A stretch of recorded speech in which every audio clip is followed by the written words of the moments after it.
پاکستان کا world cup کھیلنے کے لیے بھارت نہ جانے پر غور شروع کر دیا۔ آخر ایسا کیا ہوا کہ آج سے چند دن پہلے تک پاکستان بالکل تیار تھا ورلڈ کپ کھیلنے کے لیے بھارت جانے کے لیے، لیکن کل سے جب سے ایشیا کپ کے شیڈول کا اعلان ہوا ہے، پاکستان نے یہ غور شروع کر دیا ہے کہ پاکستان ورلڈ کپ کھیلنے کے لیے بھارت نہیں جائے گا۔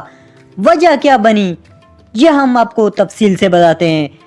کل ایشیا کپ کے شیڈول کا اعلان ہوا تو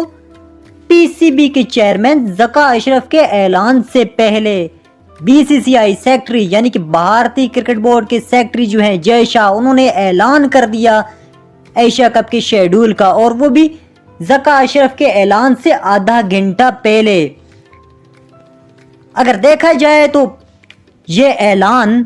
پاکستان کو کرنا تھا، کیونکہ ایشیا کپ جو ہے وہ پاکستان کی میزبانی میں ہو رہا ہے، تو اس کا اعلان بھی پاکستان کو کرنا تھا، جبکہ اعلان بی سی سی آئی کے چیئرمین جے شاہ نے کیا، جس پہ پاکستان کرکٹ بورڈ میں شدید غصہ پایا جا رہا ہے، اور پاکستانی کرکٹ بورڈ اب ورلڈ کپ کھیلنے بھارت نہ جانے پہ غور شروع کر دیا ہے۔ دیکھتے ہیں پاکستان بھارت جاتا ہے یا نہیں۔